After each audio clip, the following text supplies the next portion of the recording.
Universities, anti-Semitism, and free speech. Legal settlements show civil rights matter. Campus settlements aren't silencing free speech. They're saving civil rights. Opinion. When universities fail to protect students from faith-based harassment, they risk becoming complicit in discrimination. This harsh reality is now playing out in high-profile legal battles across elite campuses. Let's break this down. Universities face legal reckoning. Elite institutions like Harvard, Northwestern, and UCLA are learning firsthand that ignoring discrimination doesn't protect academic freedom. It endangers it. These universities now face multi-million-dollar settlements and court-mandated reforms after students reported enduring physical exclusion, intimidation, and administrative indifference to anti-Semitism. Why? Because allowing hostility to target students outside of protected classes violates federal civil rights law. But here's the controversy. While defenders claim universities were caught in the crossfire of Middle East debates, these cases reveal a clear pattern of institutional failure. When pro-Palestinian protests turned into anti-Semitic exclusion zones, universities often stood by silently or even actively enabled the harm. UCLA's $6 million lesson.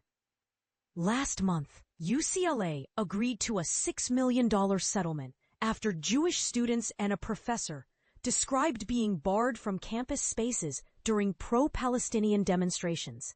Security officers reportedly allowed selective access to certain areas, creating what students termed a Jew exclusion zone.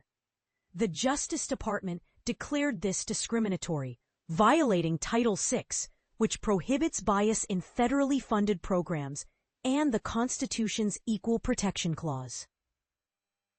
The settlement includes direct compensation to victims, funding for Jewish student organizations, new protest oversight rules, 15-year civil rights monitoring. Harvard charts a new course. In January, Harvard settled 2 lawsuits by agreeing to adopt the International Holocaust Remembrance Alliance, IHRA definition of antisemitism. This move, controversial in some academic circles, clarifies when criticism of Israel crosses into unlawful harassment targeting Jewish identity. Harvard also pledged to train staff on antisemitism recognition, hire a dedicated antisemitism coordinator, publish annual reports on bias incidents. Despite denying wrongdoing, these policy shifts signal a turning point. As a civil rights attorney and mother, I'm clear. This isn't about censorship. It's about protecting students from exclusion based on faith or ethnicity. Northwestern's quiet deal sparks outrage. The most contentious case may involve my alma mater, Northwestern.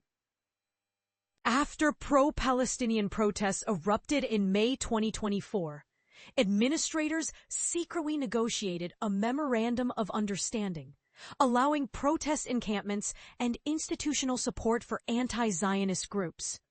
Jewish students accused the administration of enabling exclusion and anti-Semitic targeting. The backlash was immediate. Donors froze millions in contributions. The Department of Health and Human Services opened a Title VI investigation. Faculty and alumni condemned the appeasement of hostile actors. The fallout serves a critical warning. Restraint on campuses isn't neutral. It enables harm. A wave of reform sweeping across academia. For better or worse, the legal landscape has shifted. Columbia University shelled out over $200 million following similar claims. Barnard College and NYU now hire Title VI coordinators to monitor bias. These cases establish a firm precedent. Universities aren't merely allowing debate.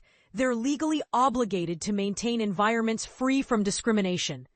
The message is unambiguous. If you're a student being threatened, excluded, or intimidated because of your faith, your university must act. The bigger picture. As a Catholic mother sending 3 kids to college this fall, I know these debates cut deep. Some critics argue universities are overreaching, enforcing viewpoint discrimination under anti-bias guise. But legally, the line is clear. Protest rights end where someone's identity becomes a weapon. What happens next is critical. Will universities learn to balance free expression with safety? Or will they double down on policies that sacrifice some students to protect others' political speech? Jewish students are the canary here. A campus that fails them won't protect Muslims, Christians, Sikhs, or Hindus either. The stakes couldn't be higher, not just for civil rights, but for the very idea of inclusive education. Will these settlements really protect students? Or do they just create a chilling effect on activism? Share your thoughts below. Andrea Picciotti-Bayer is director of the Conscience Project, a civil rights organization focused on religious freedom and anti-discrimination policies. UCLA faces $300 million funding freeze. Trump's crackdown. UC's dilemma. Keys to resolve. The recent actions of Ivy League universities, which have resulted in settlements amounting to hundreds of millions with former President Trump, raise a pressing question. Is UCLA next in line?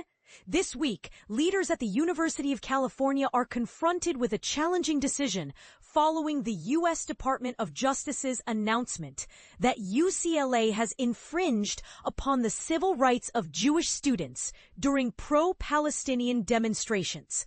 Compounding this issue, federal agencies have suspended over $300 million in research grants to the university.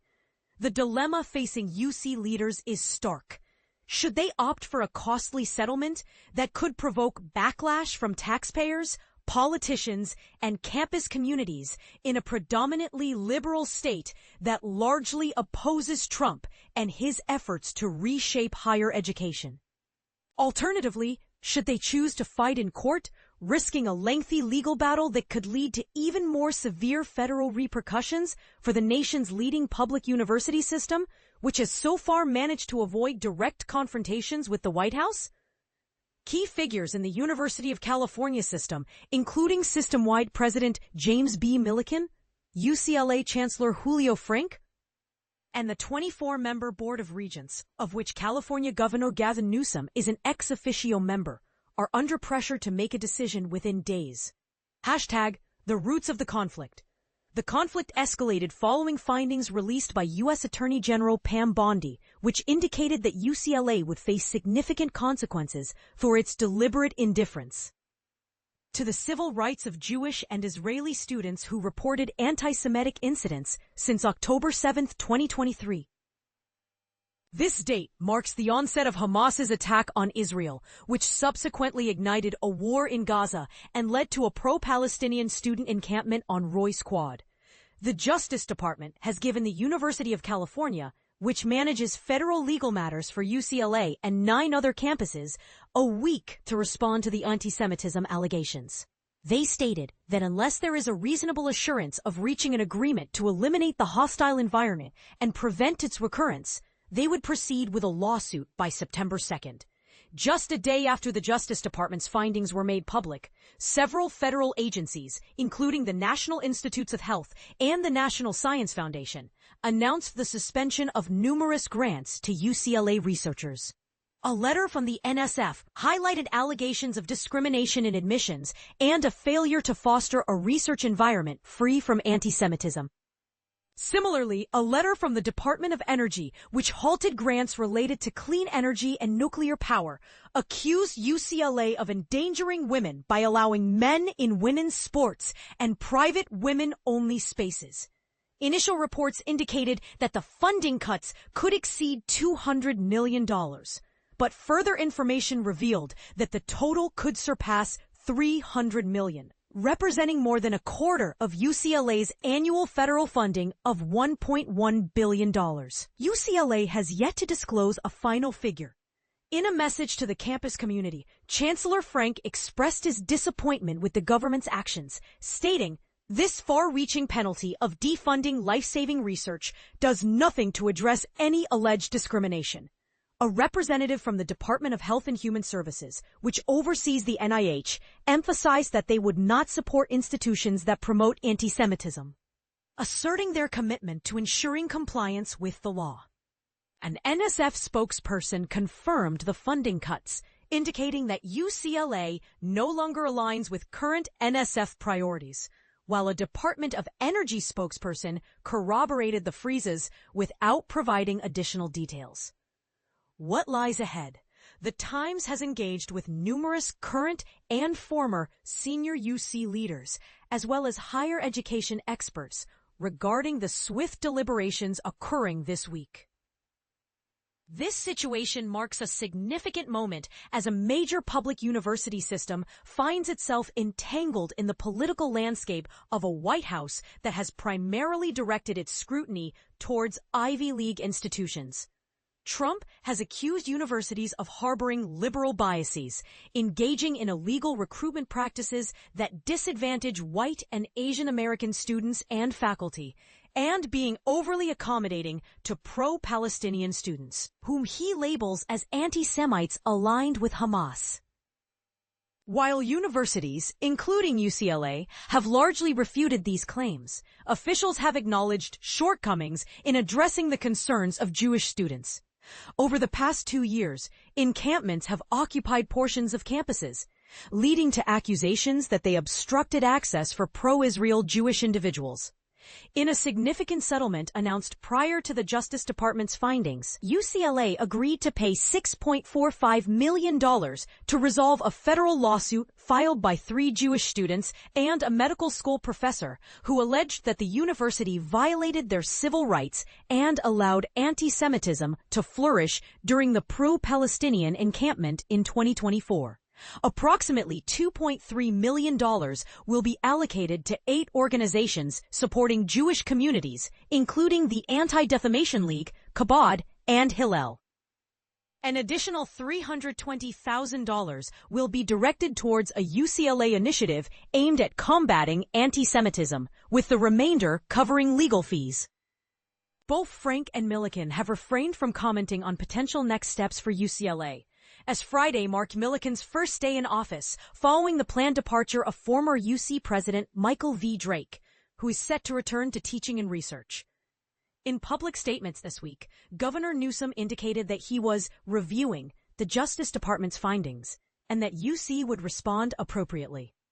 During an event at the former McClellan Air Force Base in Sacramento County, he mentioned a scheduled meeting with Drake to discuss the Trump administration's allegations. When asked whether UC would settle with Trump, Newsom did not provide a direct answer, stating, "We're reviewing the details of the DOJ's latest, and then that deadline on Tuesday, so we'll be responsive." In a statement released on Friday, Newsom criticized the freezing of essential research funding for UCLA, which was intended for projects addressing invasive diseases, cancer cures, and new defense technologies, arguing that it compromises national safety.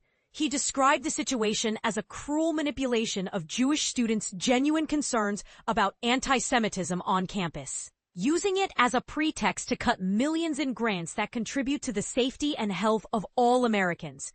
Insights from insiders. Senior leaders at UCLA and UC who spoke on the condition of anonymity due to restrictions on discussing legal matters indicated that the university has been preparing for this scenario for several months. The institution and its campuses are currently under multiple federal investigations concerning alleged racial discrimination in admissions, employment practices against Jews, and civil rights complaints from Jewish students. Simultaneously, leaders had hoped that the multi-million-dollar settlement with Jewish students would provide them with some breathing room. It backfired, remarked one senior administrator at UCLA, capturing the sense of confusion felt by many interviewed. "Within hours of announcing our settlement, the DOJ was on our back." Other senior UC officials have suggested the possibility of suing Trump. The university has already taken legal action against various federal agencies or filed briefs supporting lawsuits related to widespread grant cuts of Mark Yudof, a former UC president who led the system from 2008 to 2013, expressed his belief that the Trump administration is targeting a public university to make a broader statement about its higher education agenda, which extends beyond Ivy League institutions. But this is not Columbia, Yudof noted. Referencing the $221 million settlement Columbia University recently reached with the White House to address investigations into alleged anti-Semitism related to pro-Palestinian protests. On the same day, Brown University also reached a $50 million agreement with the White House, with the funds earmarked for workforce development programs in Rhode Island. Harvard is currently negotiating a similar deal with the government concerning accusations of anti-Semitism. The University of California is much more complex, Yudof explained, highlighting that an issue affecting UCLA may not impact UC Merced or UC Riverside. He raised questions about whether a settlement would apply to all campuses and how costs would be distributed. George Blumenthal, a former chancellor of UC Santa Cruz, expressed skepticism about UC making a deal similar to Columbia's or what Harvard is considering.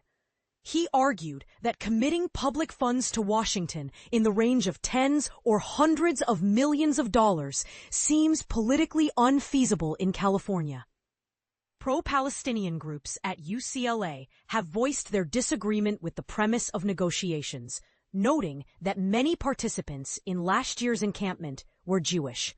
They contend that the protest, which is at the center of federal complaints, was not anti-Semitic. We reject this cynical weaponization of anti-Semitism and the misinformation campaign that frames calls for Palestinian freedom as anti-Semitic. We must recognize this for what it is, a thinly veiled attempt to punish supporters of Palestinian freedom and to further the long-standing conservative agenda of dismantling higher education, stated Graham Blair, a UCLA Associate Professor of Political Science on behalf of UCLA Faculty for Justice in Palestine. The broader implications. Experts in higher education assert that UC's decision will set a significant national precedent. The university's financial landscape includes over $50 billion in operating revenues and $180 billion in investments, encompassing endowments, retirement funds, and working capital portfolios, along with smaller campus-specific endowments. These resources support facilities statewide, including numerous academic health centers, investment properties, and campuses, as well as retirement plans for tens of thousands of former employees. Numerous public universities across the United States are currently under investigation or facing pressure from the White House to rectify alleged wrongdoings towards Jewish students or to modify admissions, scholarship programs, and protest regulations. However, UC has historically been a champion of academic and protest freedoms. If you are Trump, targeting Harvard or Brown is much simpler. Those are elite institutions than going after a public university like UCLA or Berkeley, remarked Rick Hess, an education expert with the conservative American Enterprise Institute. Kenneth Marcus, who served as Assistant Secretary for Civil Rights in the Education Department during Trump's first term, suggested that a system-wide agreement could benefit both UCLA and the UC system, allowing all parties to move forward. The Justice Department's letter indicated that it is investigating all campuses but has only issued findings of violations at UCLA thus far. Marcus, who chairs the Louis D. Brandeis Center for Human Rights Under Law in Washington, D.C., stated that a system-wide agreement would provide the federal government with assurances that the regents are implementing changes across the board.